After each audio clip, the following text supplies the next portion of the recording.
Hello बच्चों, मैं अभिषेक पांचाल आपके अपने परिवार मिशन सरकारी में आप सभी का स्वागत करता हूं, अभिनंदन करता हूं। कैसे हैं आप सभी? आशा करता हूं कि आप सभी अच्छे होंगे, तंदुरुस्त होंगे और कुशल होंगे।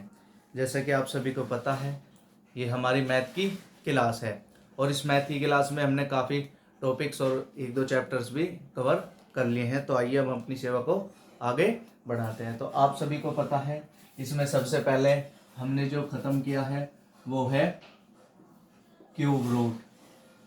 ठीक है बच्चों, यानी घनमूल हमारा हो गया इसमें खत्म। जो नंबर 2 पर आता है वो होता है स्क्वायर रूट, ये भी हमारा खत्म हो गया, यानी वर्गमूल भी हमारा अब नहीं बचा है। नंबर 3 पर आता है वो है स्क्वायर यानी वर्ग, ये भी हमारा कंप्लीट हो गया है। और नंबर 4 पर जो आता है वो आता है फ्रैक्शन। ठीक है बच्चों, फ्रैक्शन यानी भिन्न। तो आप सभी को पता है ये चारों जो पॉइंट्स हैं, ये चारों टॉपिक्स हमने बहुत ही अच्छे तरीके से, बहुत ही अच्छे ढंग से कंप्लीट कर लिए हैं और हमने इसमें कुछ भी नहीं छोड़ा है जो हमारी एग्जाम के लिए है। लेकिन हमें इसमें से भी अब जो हमारा नेक्स्ट टॉपिक है वो है आज का है हमारा डेसिमल फ्रैक्शन यानी दशमलव भिन्न। इसको भी हम बहुत ही अच्छे ढंग से करेंगे और एकदम सही तरीके से करेंगे। क्या क्या इसमें सवाल आते हैं, क्या क्या इसमें कंटेंट रखे जाएंगे, किस किस तरीके के अब क्वेश्चन हमारे से वो एग्जाम में पूछता है, तो उनको सबको ध्यान में रखते हुए हम इस चैप्टर को भी बड़ी आसानी से कंप्लीट कर लेंगे। क्योंकि चैप्टर में इसमें कुछ दम नहीं है, जो कि आपकी जो बेसिक चीज़ें थी वो मैंने आपको इन चारों चैप्टर्स के अंदर करा दी है। क्योंकि इन चारों के चैप्टर्स के अंदर ही आपकी सारी बेसिक चीज़ें थी। अगर आपको यही चैप्टर समझ में नहीं आएंगे तो आपको अब जो हम आगे पढ़ेंगे इन चैप्टर से अलग, तो वो उसमें भी आपका कुछ भी समझ में नहीं आने वाला है। तो जिसने भी अभी तक इन चारों चैप्टर को कंप्लीट नहीं किया है या कुछ भी दिक्कत आ रही है तो हमारी वीडियो को 1 से 2 बार और देख लेंगे और इनको भी कंप्लीट कर लेंगे, क्योंकि हमें कुछ भी छोड़ना नहीं है। तो आइए हम बढ़ते हैं अपने नए टॉपिक यानी डेसिमल फ्रैक्शन की तरफ, यानी दशमलव भिन्न की तरफ। तो इसमें हमारे से वो किस तरीके के क्वेश्चंस पूछता है और क्या क्या इसमें क्वेश्चंस की वैरायटी होती है, तो उन सब को हम इसमें आज क्लास में देखेंगे।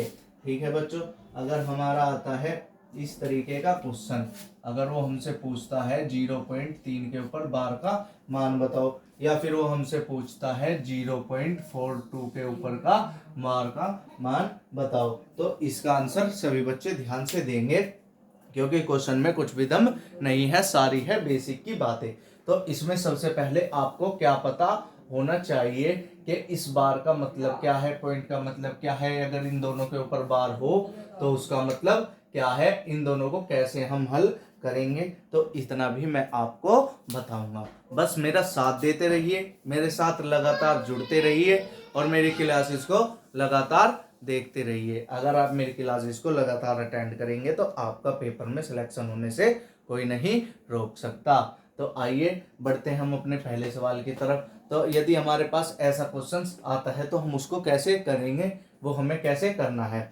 यदि वो आता है हमारे पास इस तरीके का कि 0.3 के ऊपर एक बार, यानी एक संख्या के बाद एक संख्या के ऊपर बार है, हमें इस 0 और पॉइंट से कोई मतलब नहीं है। बस हमें यही बात इसमें ध्यान रखनी है, चाहे वो कितना ही लंबा सवाल आ जाए, कितनी ही संख्या के ऊपर बार हो, एक के ऊपर हो या दो के ऊपर हो, बस इतना ध्यान रखना है कि पॉइंट कितने के ऊपर बार है, बस हमें इसी बात का ध्यान रखना है। इससे अलग कोई बात का ध्यान नहीं रखना है, ना ही हमें पॉइंट का ध्यान रखना है इन सवालों में। तो आइए करते हैं इस सवाल को। तो इसका सीधा आंसर क्या हो जाएगा, इस बार का मतलब है जितनी भी संख्या के ऊपर बार होगा उतने ही 9 हमारे उस संख्या के बटे में आ जाएंगे। बस यही इस बार का मतलब है और कुछ नहीं है। तो आपको पता है यहाँ पर मेरी 3 के ऊपर ही बार है, मतलब एक ही संख्या के ऊपर बार है। तो हम इसको, इस पॉइंट और 0 को तो नहीं लेंगे, हम इसमें लेंगे खाली 3 को और जितने के ऊपर बार है उतने 9 को। मुझे पता है एक संख्या के ऊपर बार है तो हमारा आएगा 1 9, और जब मैं इसको 3 को इससे काटता हूं तो आता है 1/3। यही हमारे इस सवाल का आंसर है और यही हो जाता है हमारा सवाल खत्म, क्योंकि सवाल में कुछ खास बात नहीं थी। बहुत ही बच्चों लेवल का क्वेश्चन था जो कि आप बचपन से पढ़ते आ रहे हैं। अब आते हैं दूसरे सवाल की तरफ। अब आप सभी देख रहे हैं कि इस सवाल में हमारे 2 संख्या के ऊपर बार है, तो मैंने आपको बताया था कि करना कुछ नहीं है, जितनी संख्या के ऊपर बार हो उतने ही 9 उस संख्या के बटे में आ जाएंगे, फिर हम उसको सोल्व कर लेंगे। तो मैं देख पा रहा हूं कि मुझे पता है 42 के ऊपर बार है, यानी 4 और 2 के ऊपर बार है, यानी 2 संख्या के ऊपर बार है। तो मैं 42 को तो ऐसे के ऐसे ही लिख लूंगा। अब नेक्स्ट काम क्या है हमारा, तो नेक्स्ट अगला काम है हमारा जितने संख्या के ऊपर बार है उतने 9 हमें नीचे लगाने हैं। बस यही हो जाता है हमारा सवाल खत्म, क्योंकि सवाल में दम नहीं है। अब मुझे पता है अगर कटेगा तो काट देंगे, नहीं तो वहीं पर आंसर दे देंगे। मुझे पता है अगर मैं 3 को 42 से काटता हूं तो आता है 3 एकम 3 और 3 चौक 12, यानी 14 होता है 42। और जब मैं 3 से 99 को काटता हूं तो आता है 33, और यही हमारे इस सवाल का आंसर है। यही हो जाता है हमारा क्वेश्चन खत्म, क्योंकि क्वेश्चन में जब बात कुछ भी नहीं है। तो आप सभी को पता है यही हो जाएगा क्वेश्चन खत्म, क्योंकि क्वेश्चन में दम नहीं है। तो कहने वाली बात यह है, सबसे पहले ये चेक करना है कि कितनी संख्या के ऊपर बार है।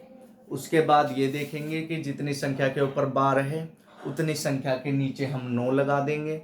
ठीक है बच्चों, अगर कटेगा तो काट देंगे, अगर नहीं कटेगा तो वहीं पर आंसर दे देंगे। आते हैं अब हम अगले लेवल के क्वेश्चन तक के, और तरीके का क्वेश्चन हमारा किस तरीके का आता है। तो आप सभी देखेंगे कि अगर क्वेश्चन को हमारा इस तरीके का 0.005 लिखने के ऊपर बार, तो इसका मान क्या होगा। तो बच्चों डरना इसमें नहीं है, जितनी संख्या के ऊपर बार है बस उतने ही 9 बटे में लेने हैं और कुछ नहीं करना है। बहुत ही सिंपल सवाल है, बच्चों के लेवल का सवाल है। तो मुझे पता है इसमें हम पहले पॉइंट नंबर गिनेंगे, कितने नंबर के ऊपर बार है। मुझे पता है 1 2 3 और 4 के ऊपर बार है। तो मुझे पता है जब मैं इसको या तो ऐसे लिख लूंगा या फिर ऐसे लिख लो, बात एक ही है। तो मुझे पता है 4 के ऊपर बार है, तो इसके नीचे आ जाएंगे 4 9, और यही हो जाएगा हमारा सवाल खत्म। या तो आप इसको ऐसे लिख लो या आप इसको ऐसे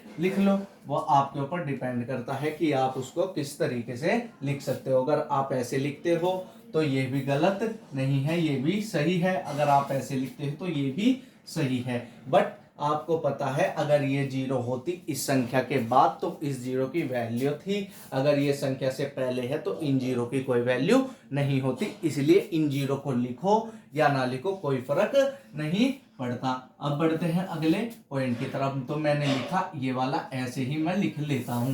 तो अब क्या करेंगे, अब मुझे पता है अगर मैं 54/9999 लिखता हूं तो मुझे पता है ये 3 से कट जाएगा। जब मैं इसको 3 से काटता हूं तो क्या आता है, जब मैंने इसको 3 से काटा तो आया 3 एकम 3 और 3 का 2 3 अठे 24, तो हमारा 18 तिया होता है 54। और जब मैं 3 को इससे काटता हूं तो आता है हमारा 3 3 3 और 3, और यही हो जाता है हमारा सवाल खत्म, क्योंकि सवाल में दम नहीं है। अगर आप इसको और भी काटना चाहो तो ये और भी कट जाएगा, क्योंकि क्वेश्चन में दम नहीं है, क्वेश्चन है बहुत ही इजी। तो मुझे पता है अगर मैं इसको एक बार और 3 से काटता हूं तो ये फिर भी कट जाएगा। 3 से काटा तो 6 और 3 से काटा तो आ गया 4 बार 1, और ये हो गया हमारा आंसर। और यहाँ पर भी हमारा आंसर और यहाँ पर भी हमारा आंसर। अगर क्वेश्चन में ये तीनों आंसर है तो लगाएंगे ये वाला आंसर, अगर क्वेश्चन में दोनों आंसर है तो ये वाला लगाएंगे, अगर क्वेश्चन में ये है तो ये लगा देंगे। अकॉर्डिंग टू हम ऑप्शंस के अकॉर्डिंग हम आंसर देंगे, क्योंकि कई बार एग्जामिनर हमारे से इन सवालों में ही गलती करवा देता है, वो ये वाला आंसर भी दे देता है और ये वाला आंसर भी दे देता है। तो बच्चे इस आंसर को न देकर इसको दे आते हैं, जो कि हमारा होता है गलत। देना कौन सा है कि हमारा जो सवाल है वो यहाँ पर जाकर हो गया है खत्म। तो जो है हमारा आंसर होगा ये वाला, ना कि ये वाला। अगर ऑप्शन में ये भी तीनों है तो देंगे लास्ट वाला, अगर शुरू के दोनों है तो देंगे सेकंड नंबर का, अगर पहला और तीसरा है तो देंगे तीसरे वाला आंसर। तो सवाल में कुछ नहीं था, यही होता है सवाल हमारा खत्म। अब बढ़ते हैं थोड़ा एक लेवल ऊपर, यानी अलग टाइप से के थोड़े क्वेश्चंस की तरफ, और किस तरीके के बार वाले क्वेश्चंस हमारे पेपर में आते हैं।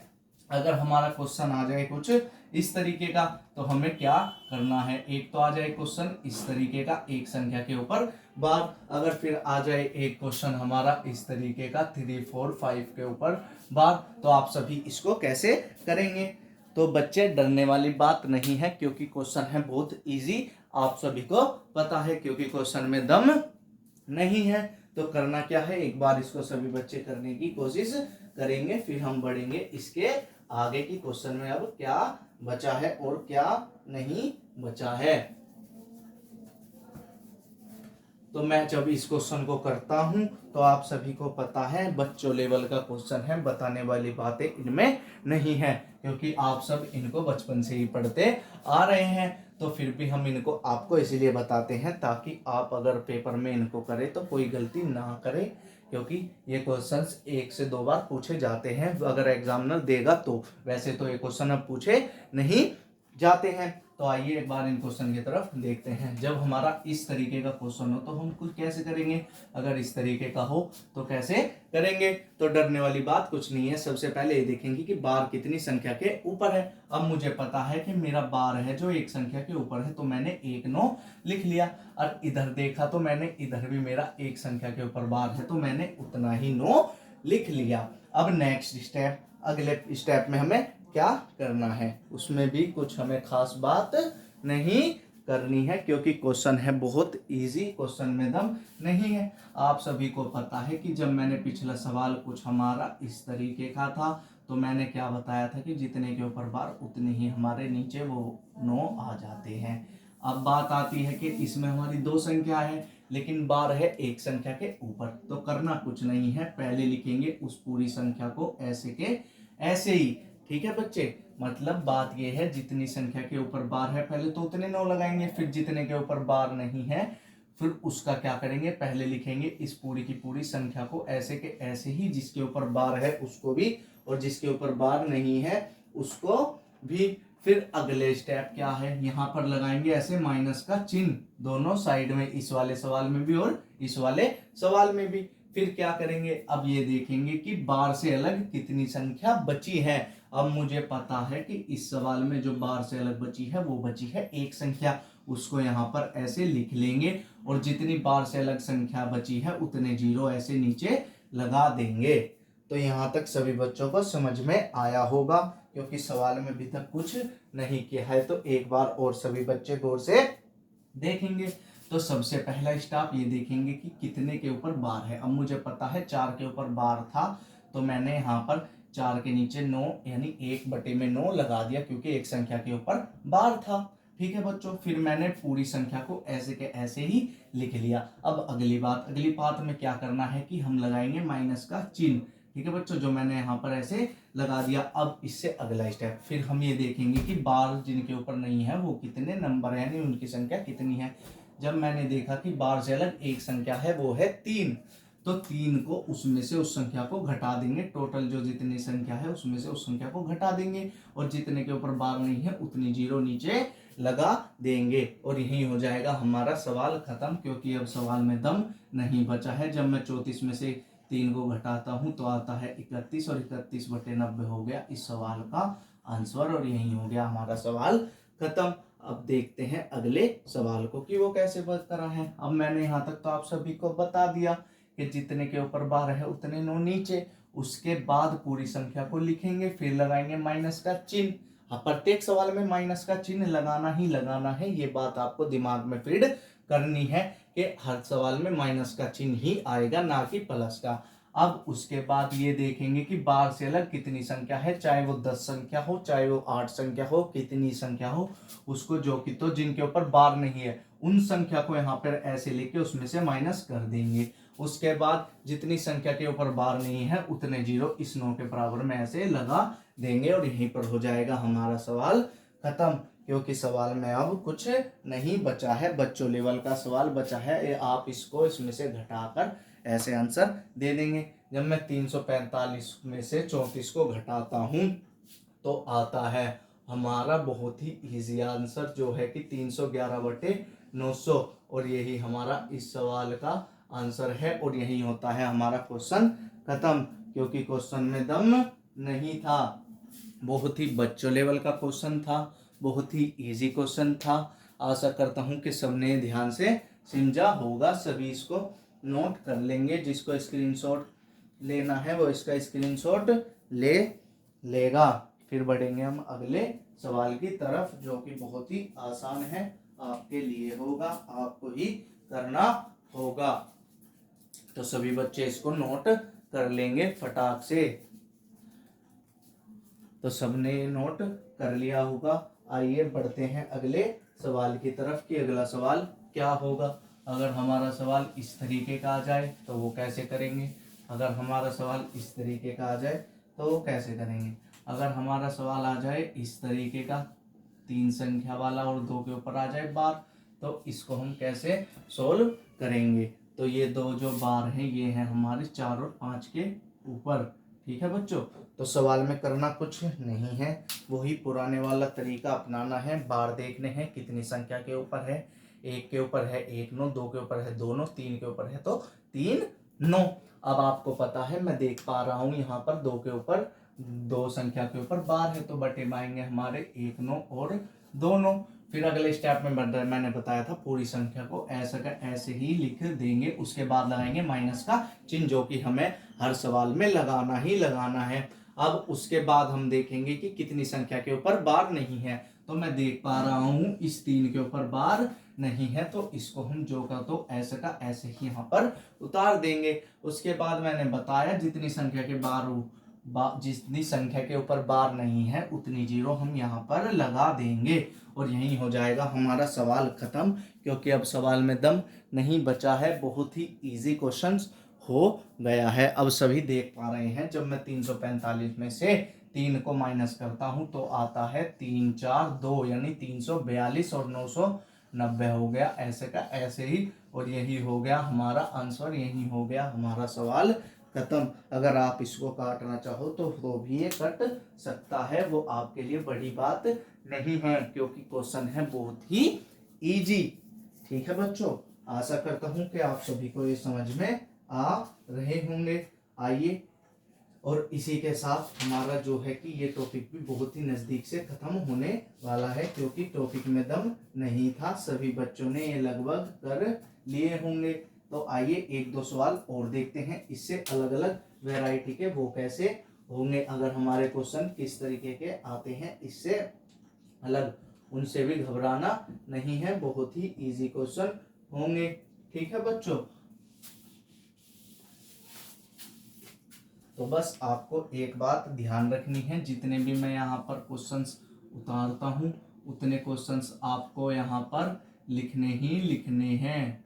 ठीक है बच्चों, उतने आपको कॉपी में लिखने हैं, क्योंकि ये क्वेश्चन जो मैं यहाँ पर लिखवाता हूँ ये आपके लिए एग्जाम के लिए बहुत ही इम्पोर्टेंट है। इनसे बाहर कुछ नहीं आएगा जो हम आपको पढ़ा रहे हैं, बल्कि इससे कम में ही आएगा। हम आपको एक्स्ट्रा ही पढ़ा रहे हैं, रीजनिंग की क्लासेस भी आपको एक्स्ट्रा ही पढ़ा रही है। ठीक है बच्चों, तो उसको भी सभी बच्चे बहुत ही ध्यान से देखेंगे, क्योंकि हमारे इस भर्ती में रीजनिंग का बहुत बड़ा रोल है। उसके बाद हिंदी भी आशा करता हूँ कि आप सभी को अच्छे ढंग से समझ में आ रही होगी। तो देखेंगे इस क्वेश्चन की तरफ, इसको कैसे करना है। अब आप इस 3 का मतलब देख रहे होंगे कि इस 3 का मतलब क्या है, तो इससे घबराने वाली बात नहीं है। इसका मतलब है घनमूल। ठीक है बच्चों, कि हमें 0.037 के ऊपर बार का घनमूल निकालना है, यानी ये किसका घन है। तो करेंगे कुछ नहीं, सबसे पहले वाली बात के बार को सोल्व कर लेंगे। जब मैं बार को सोल्व करता हूं तो मुझे पता है 3 के ऊपर बार है, तो मैं या तो इसको ऐसे लिख सकता हूं या फिर इसको ऐसे 0 लगाकर लिख सकता हूँ। 0 का कोई महत्व नहीं है। और यहीं तक आपको समझ में आई होगी कि मैंने इसमें अभी क्या किया है, क्योंकि मैंने अभी तक कुछ एक्स्ट्रा बात इसमें आपको नहीं बताई है। जो पहले से हम करते आ रहे हैं वही मैं आपको बता रहा हूँ। तो आप सभी देख पा रहे हैं कि मैंने बस 3 के ऊपर बार था तो 3 9 लगा दिए, फिर जो का दो सवाल ऐसे का ऐसे ही लिख लिया। अब नेक्स्ट स्टेप में हम क्या करेंगे, अब हम देखते हैं कि इसको हम डिवाइड कर सकते हैं या नहीं कर सकते। तो सभी बच्चे एक बार इसको डिवाइड करेंगे कि 37 के जब हम डिवाइड करते हैं 999 को तो क्या आंसर आता है। अब मुझे पता है कि जब मैं 37 गुणा 3 करता हूं तो आता है 7 या 21 का 2 तो आता है 111, जो कि हमारा 99 से और 999 से कम है। तो हम क्या लेंगे, 37 दूनी ले लेंगे, यानी 37 में जब 2 की गुणा करते हैं तो क्या आता है। तो जब मैं 37 दूनी लेता हूं तो आता है हमारा 74 यानी 74। जब मैं 99 में से 74 को घटाता हूं तो आता है 5 और यहाँ पर आएगा 2 और 9। ठीक है बच्चों, अब मुझे पता है 37 सत्ते होता है 259। ठीक है, और आंसर आ गया हमारा यहाँ पर 27। जब मैं इसको 37 से 999 को डिवाइड करता हूँ तो आता है हमारा 27 आंसर।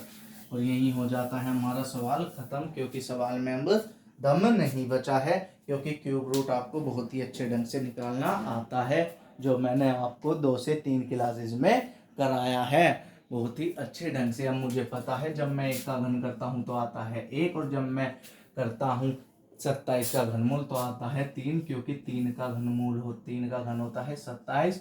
और यही हो जाता है हमारा सवाल खत्म, क्योंकि सवाल में दम नहीं है। बहुत ही इजी सवाल है जो कि आप सभी देख पा रहे हैं। तो आशा करता हूँ कि सबको ये अच्छे ढंग से समझ में आ रहे होंगे, क्योंकि क्वेश्चन में कुछ नई बातें नहीं थी, सभी पुरानी बातें थी। तो आइए एक सवाल और देखते हैं, उसको हमें कैसे करना है अगर हमारा अलग कंटेंट का सवाल आ जाए।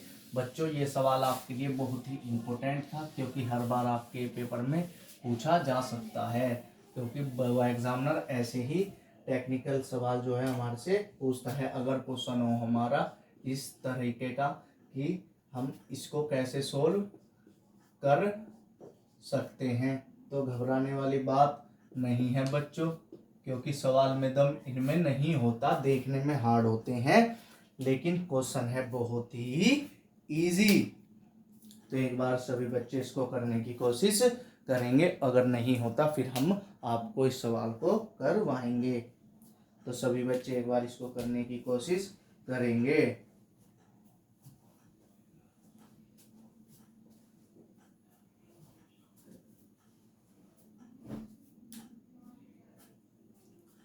तो आइए बढ़ते हैं हम अपने सवाल की तरफ। तो बस इसमें आपको एक ही बात ध्यान रखनी है, जो पॉइंट से पहले जितनी भी संख्या है उसको हम ऐसे लिख लेंगे जिस संख्या के बराबर में है।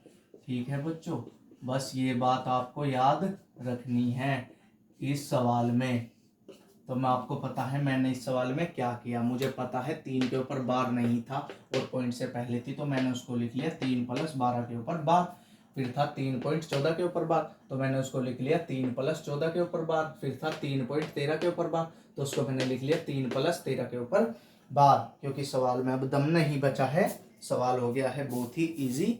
अब करना कुछ नहीं है, सिंपल सवाल है। पहले इन संख्या को जोड़ लेंगे, 3 3 और 3, 3 3 होता है 6, 6 में 3 जुड़ता है तो 9, 9 प्लस। ठीक है बच्चों, इस 3 का रोल खत्म, इस 3 का और इस 3 का भी। अब बचता है 12 के ऊपर बार का, तो मैंने बताया था जितने ऊपर बार होते हैं उतने 9 नीचे आ जाते हैं। अब नेक्स्ट में 14 के ऊपर बार है तो इसके नीचे भी 2 9 आ जाएंगे। 13 के ऊपर बार है तो इसके नीचे भी इतने ही 9 आ जाएंगे। अब ये हो गया आपका फ्रैक्शन का सवाल, क्योंकि सवाल में अब दम नहीं है, फ्रैक्शन आता है आपको बहुत ही अच्छे ढंग से सीधा अब जोड़ना है और आंसर देना है, क्योंकि क्वेश्चन में अब दम नहीं बचा है। तो मुझे पता है, मैंने आपको बताया था अगर हर समान हो तो सीधा हर ऐसे लिख देंगे और ऊपर वाली संख्या को सीधा जोड़ देंगे।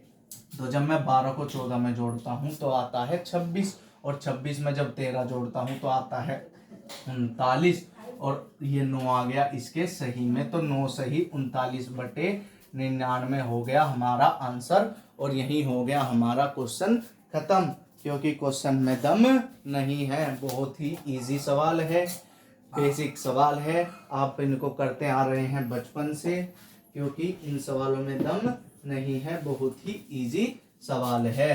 तो इसी सेवा किसी के साथ ये टॉपिक भी होता है हमारा, जो बार वाला टॉपिक था वो भी होता है हमारा आज खत्म।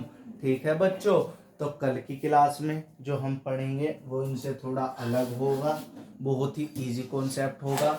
अब हम क्या करेंगे, जितना भी हम करेंगे, जितनी भी क्लासेस लेंगे, लगभग उनको छोटे चैप्टर्स की को एक ही दिन में कंप्लीट कर लेंगे। आप सभी बच्चों को आज लग रहा होगा कि मैंने आपको थोड़ा तेज पढ़ाया है, लेकिन मैंने तेज नहीं पढ़ाया है, क्योंकि क्वेश्चन इतने आसान थे कि उनमें दम नहीं था। बहुत ही इजी क्वेश्चन थे, बहुत ही आसान क्वेश्चन थे, आप सभी इनको पढ़ रहे थे बचपन से। ठीक है बच्चों, तो क्वेश्चन में कुछ खास बातें मैंने आज आपको नहीं बताई थी, जो आप पहले से आपकी क्लासेस में हो चुका था वही मैंने सब आपको पढ़ाया था आज की क्लास में। आपको ये सब लग रहा होगा कि बहुत तेजी से आज हमने क्लास को ख़त्म किया है। बस इसका भी एक रीज़न है, वो क्या है कि टाइम इतना नहीं है, नोटिफिकेशन कभी भी आ सकता है, और सिलेबस अभी हमारा सारा का सारा ऐसा का ऐसा ही है। तो मैं आपको एक बात और बताना चाहता हूँ कि अगर हम आपकी एक दिन में 2-2 क्लासेस भी ले सकते हैं, वो सेल नोटिफिकेशन के ऊपर डिपेंड करता है। अगर आ जाता है हमारा नोटिफिकेशन मई के अंत में, तो हम एक ही क्लास चलाएंगे, 2 क्लास चला देंगे। अगर आता है जून से ऊपर, तो फिर हम चलाएंगे एक एक ही क्लास भी।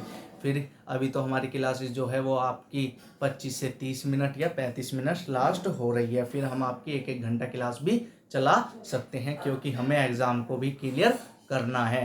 तो ठीक है बच्चों, आज के लिए बस इतना ही रखेंगे, और फ्रैक्शन यानी डेसिमल फ्रैक्शन तक सभी बच्चे कंप्लीट कर लेंगे, इसमें कुछ भी नहीं छोड़ना है। जब तक के लिए मैं आपसे विराम लेता हूँ, आज की सेवा को यहीं पर समाप्त करता हूँ। हमारी वीडियोस को लाइक कीजिए, चैनल को सब्सक्राइब कीजिए और ज़्यादा से ज़्यादा शेयर कीजिए, ताकि और बच्चों को भी हमारी सेवा का लाभ मिल सके। तो जब तक के लिए मैं आपसे विदा लेता हूँ और आज की सेवा को यहीं पर समाप्त करता हूँ। हमारे साथ जुड़ने के लिए तहे दिल से आप सभी का धन्यवाद।